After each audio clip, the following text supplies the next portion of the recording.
A man is threshing wheat inside a winepress. That sentence would have sounded absurd to anyone in the ancient world. Threshing wheat requires wind. You beat the grain, toss it into the air, and let the breeze carry away the lighter chaff while the heavier kernels fall back down. The work gets done on high ground, on an exposed threshing floor, in the open, where wind moves freely. Threshing floors were communal spaces, often positioned on hilltops where the afternoon wind was most reliable. Whole villages used them. The location was chosen deliberately for visibility and airflow, both of which made the work faster. Everything about the standard setup assumed you wanted to be somewhere open. A winepress is the opposite of all that. Sunken into the ground, enclosed, sheltered from wind by design, because wine needs stillness, not air. Archaeological remains of ancient winepresses from this region show what Gideon was actually working in. A shallow rectangular basin cut into bedrock, often with a lower collecting vat beside it, sized for treading grapes rather than swinging a threshing flail. The space would have been cramped. The walls would have blocked any breeze entirely. Every motion he made would have been constrained by dimensions built for a completely different task. Gideon chose the worst possible location for the job he was doing. He did it anyway, for one reason. Down in that pit, nobody could see him. Midianite raiders had been sweeping through Israel for 7 years at this point, destroying crops and taking livestock. The population was left impoverished, hiding in caves and strongholds. Gideon was trying to salvage a small amount of grain without attracting attention. His method was inefficient, exhausting, and almost certainly produced a worse result than doing it properly would have. The pattern of these raids made the fear entirely rational. The text describes them arriving at harvest time specifically, timed to take the crops after Israelite labor had already produced them. Camels appear in the account, which allowed the raiders to move faster and carry more than earlier enemies could. The response wasn't paranoia. It was accurate assessment of a recurring, predictable threat that had already emptied the region once a year for the better part of a decade. 7 years is long enough for hiding to stop feeling like a temporary emergency measure and start feeling like ordinary life. Long enough for a generation of young men to grow up assuming this was simply how things worked. Whatever Gideon had once expected his life to look like, the winepress had likely stopped feeling remarkable to him some time ago. That's what sustained fear does to a person's decisions. It doesn't announce itself as fear. It shows up as a series of reasonable-sounding compromises, each one slightly worse than the option you'd have chosen if you weren't afraid. And into that pit, an angel of the Lord appears and says something that doesn't match the scene at all. The Lord is with you, mighty warrior. Most people carrying persistent anxiety about the future assume the fear itself disqualifies them from anything significant. The reasoning feels airtight from the inside. Courage would look different. Someone genuinely called to something meaningful wouldn't be hiding in a hole, working badly, hoping nobody noticed. That assumption gets reinforced by how courage usually gets portrayed. Stories tend to show the decisive moment, the person stepping forward, the fear already resolved off-screen before the important scene begins. What rarely makes it into those portrayals is the long stretch beforehand. Someone competent and afraid keeps making smaller choices shaped by that fear. They wonder privately whether the fear is evidence they were never suited for anything larger. Gideon's story runs directly against that reasoning. The commendation arrives while he's still in the pit, not after he emerges. Not once he's demonstrated something. The angel speaks that title over a man mid-hiding, in the middle of a workaround he'd chosen specifically because he was afraid. Gideon's own response makes the mismatch even clearer. He doesn't accept the title. He argues with it. If the Lord is with us, why has all this happened to us? Where are all his wonders our fathers told us about? He's not being poetic. He's genuinely disputing the premise of the greeting from inside a winepress while holding a threshing flail. The question he raises is a serious one, and it deserves noting that Scripture records it without softening. Gideon is essentially asking about the God of the Exodus, the God his grandparents described breaking Egypt apart. Why has that God been absent for 7 years while raiders stripped the land bare? That's not a small complaint. It's the same question the book of Judges keeps circling back to across its entire length. The angel doesn't withdraw the title after that. He also doesn't answer the theological question Gideon raised. Instead, the response redirects entirely. Go in this strength you have and save Israel out of Midian's hand. Am I not sending you? This strength you have, spoken to someone actively hiding. The phrasing implies something already present rather than something to be acquired later. Not the strength you'll develop. Not the strength I'll give you once you're ready. This strength you have, meaning right now, in the pit, mid-threshing, exactly as he was. Gideon pushes back again, this time on qualifications rather than theology. My clan is the weakest in Manasseh, and I am the least in my family. The objection is specific and probably accurate. He isn't manufacturing false modesty. He's describing his actual social position.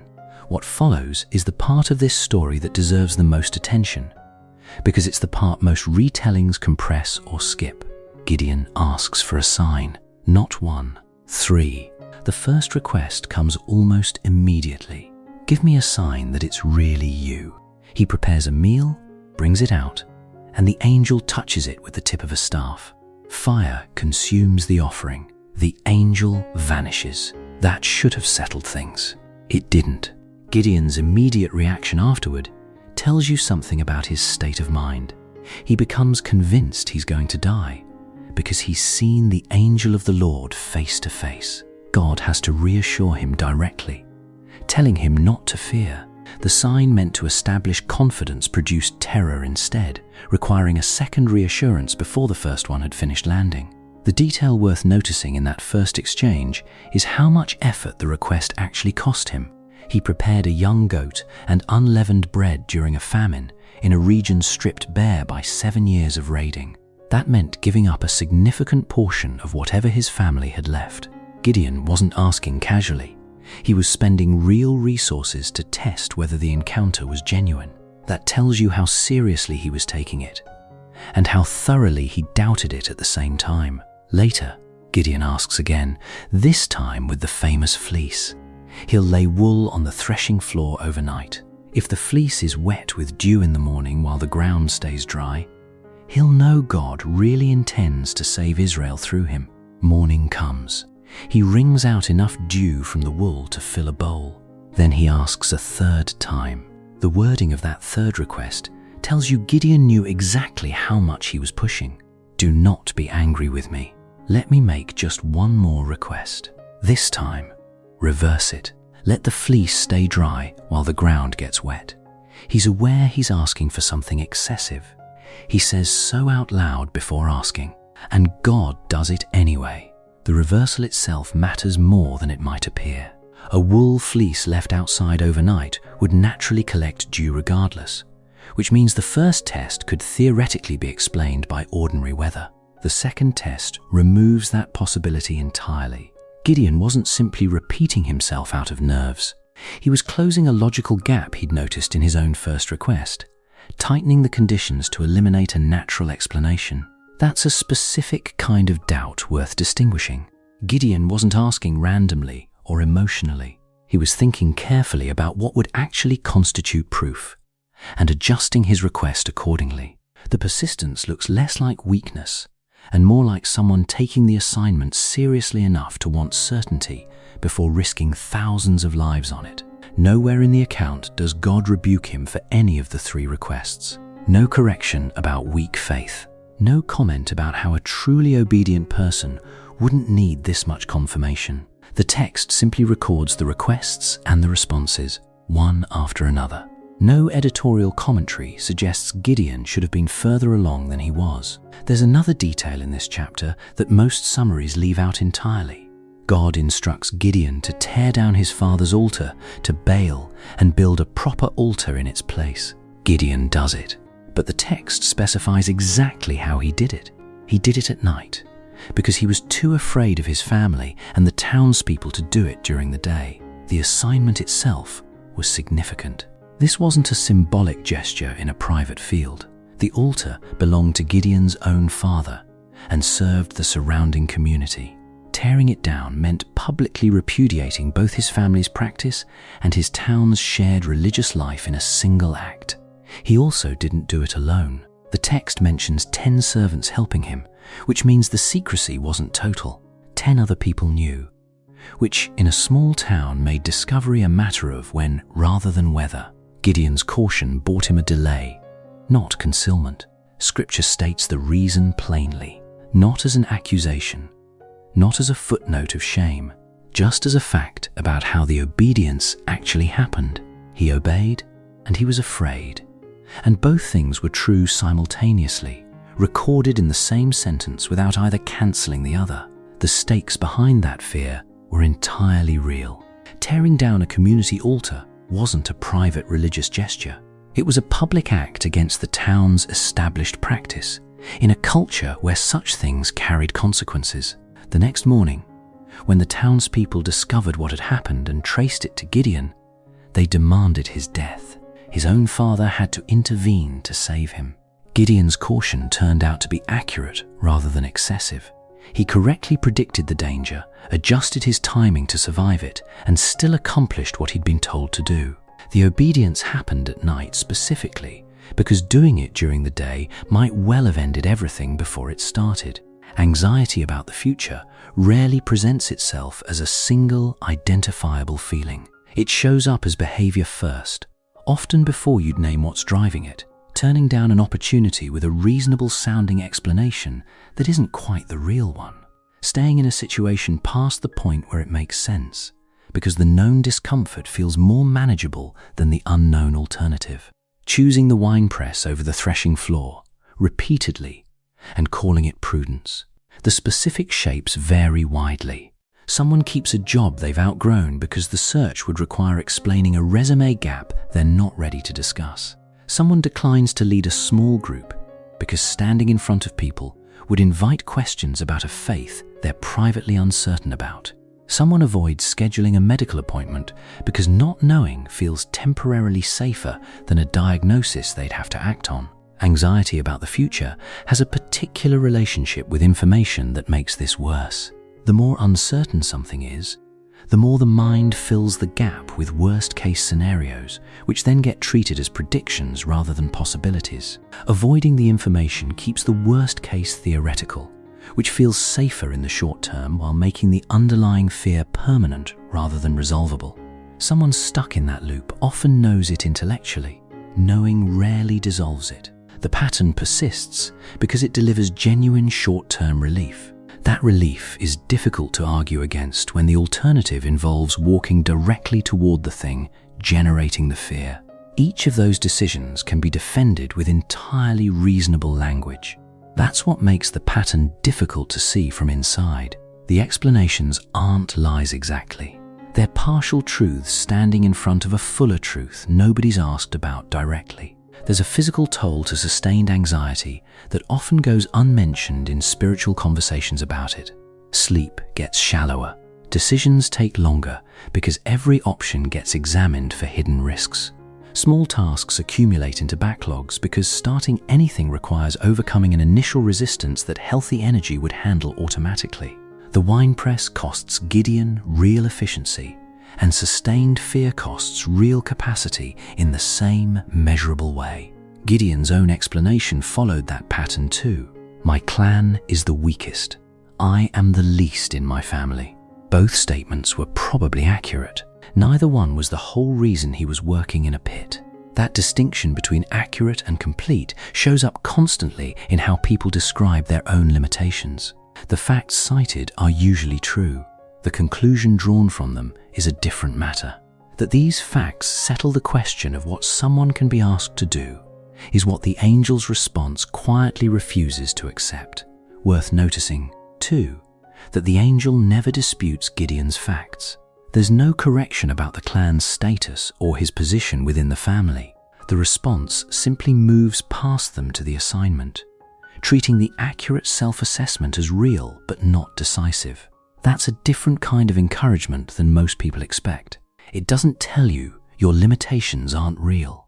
It reframes what those limitations actually determine. Gideon's story doesn't promise the fear disappears once you understand it properly. He asks for a third sign after receiving two. He tears down the altar at night. He goes into battle with a reduced force and, by the account's own description, still needs one more moment of reassurance before the fighting starts. What this account establishes is narrower than a cure for anxiety. It establishes that God's assessment of a person and that person's current emotional state are two separate things. They're capable of contradicting each other without either one being false. You don't need to feel like a mighty warrior before that title applies to you. Gideon certainly didn't. The gap between how he felt and what he was called never fully closed within the chapter, and the calling proceeded anyway. That gap has a specific shape worth understanding. The angel wasn't describing Gideon's current emotional state and getting it wrong. He was describing something else entirely, using language that pointed forward rather than backward. Mighty warrior wasn't a compliment about how Gideon looked in that moment. It functioned closer to an assignment, a name given ahead of the evidence rather than in response to it. Names given ahead of evidence appear repeatedly throughout Scripture. Abram becomes Abraham, father of many nations, decades before he had a single child through Sarah. Simon becomes Peter, the Rock, well before anything about his behavior suggested stability. The pattern holds consistently enough to suggest it isn't accidental. What those examples share is a gap between the name and the observable reality at the moment it was given. Abraham was childless. Peter would deny knowing Jesus 3 times within a few years of receiving that name. Gideon was in a pit. In each case, the name described something the person hadn't demonstrated yet. And in each case, the naming came first rather than second. That ordering has a practical implication worth stating clearly. If names in Scripture consistently precede the evidence, then waiting to feel qualified before accepting an assignment inverts the pattern the text actually establishes. The feeling of qualification, in these accounts, tends to arrive somewhere in the middle of the work rather than before it begins. The reduction of Gideon's army makes this even sharper. He starts with 32,000 men. God tells him that's too many and instructs him to send home anyone who's afraid. 22,000 leave, 10,000 remain. That first reduction deserves its own attention. More than 2/3 of the assembled force admitted to being afraid and went home. Gideon watched that happen, standing there as his army shrank by 22,000 people. All of them left for exactly the reason he'd been hiding in a winepress. He didn't leave with them. Whatever else was true about his fear, it hadn't stopped him from staying. Then God says it's still too many.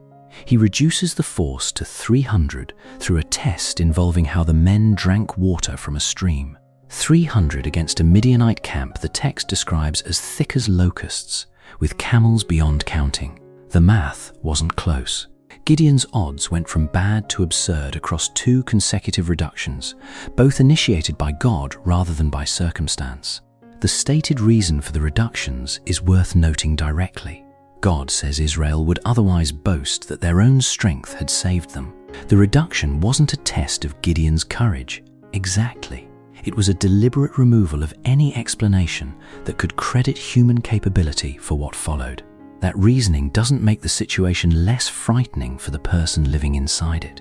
Understanding why the odds got worse doesn't restore the odds. Gideon still had to give an order to 300 men at night against a force that filled a valley. He knew exactly how the numbers looked. Read that sequence again in terms of what it does to fear. Gideon's circumstances become objectively more frightening, not less, as the story progresses. God doesn't reduce the threat to match Gideon's courage. He reduces Gideon's resources while the threat stays exactly the same size. And then, right before the battle, God offers something that gets overlooked constantly. If you are afraid to attack, go down to the camp with your servant and listen to what they are saying. Notice the phrasing. Not if you were afraid, past tense, referring to some resolved earlier struggle.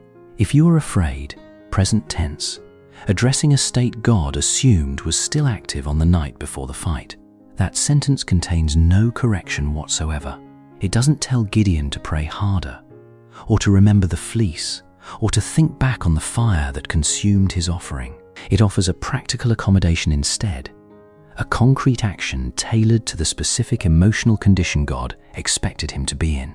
The accommodation is also unusually specific, not general encouragement, not a promise that things would work out, a precise instruction with a concrete destination, something Gideon could physically do that would address the fear rather than argue with it. That pattern shows up more often in Scripture than the summaries suggest. Elijah, after collapsing under a broom tree and asking to die, receives food and sleep before receiving any theological correction. The angel wakes him twice, feeds him twice, and only afterward does the conversation about his situation begin. The practical need gets addressed first. There's a servant mentioned too, a man named Purah. Gideon isn't sent alone into the enemy camp at night. The accommodation includes company, another person present for the part of the assignment that required walking directly toward the thing he was most afraid of. Gideon goes down. He listens. He hears a Midianite soldier describing a dream about a loaf of barley bread tumbling into the camp and flattening a tent. Another man interprets it as Gideon's coming victory. Only then does he return and give the order. Read Judges chapter 6 in full and chapter 7 alongside it if you have time. The two chapters together show something the famous fleece story alone never quite conveys. Most retellings compress the sequence into a single memorable image: wool on a threshing floor. That compression loses the accumulation that gives the account its actual weight. Read straight through, the pattern becomes unmistakable. Reluctance, then a sign. Obedience at night, out of fear. More reluctance, then another sign. A third request, prefaced by an apology. An army reduced twice. A final concession offered before the battle, explicitly conditioned on fear still being present. 6 separate moments where fear shows up in the text, none of them treated as a failure requiring correction. That consistency across a whole chapter says more than any single verse quoted on its own. Compare that to how the same material often gets preached. The fleece frequently appears as a cautionary example, evidence of weak faith to be avoided rather than a request God answered twice without complaint. That reading has to work against the text rather than with it, since nothing in the account itself frames the requests negatively. Something else becomes visible when the chapters are read together. Gideon's questions get shorter as the account progresses. The first objection is a full theological complaint about God's absence. The second is about his own qualifications. The third is a request prefaced with an apology. By the night before the battle, he isn't objecting at all, just accepting an offer to go listen. The fear didn't vanish, but its grip on the conversation loosened noticeably. The account never resolves Gideon's fear into confidence. It simply proceeds alongside it, accommodating it repeatedly, working around it without ever treating it as the disqualifying problem Gideon himself clearly assumed it was. Whatever version of the Winepress you're currently working in, whatever workaround you've built around a fear you haven't fully named, this account doesn't promise the fear lifts once you understand it correctly. Gideon's didn't. It offers something narrower and more usable, evidence that being called and being afraid have coexisted in the same person at the same time. The calling didn't wait for the fear to clear first. The angel's greeting also implies something about how Gideon was being seen from the outside. Someone watching him work that day would have observed a man in a pit, doing a job badly, hiding. That description would have been completely accurate and completely incomplete at the same time. Two assessments of the same person, both true, arriving at entirely different conclusions about what he was. Which assessment turns out to be operative is the question this account quietly answers. Gideon kept the second one, eventually, though not before asking 3 times whether it was real. He was in a pit when the sentence arrived. "The Lord is with you, mighty warrior."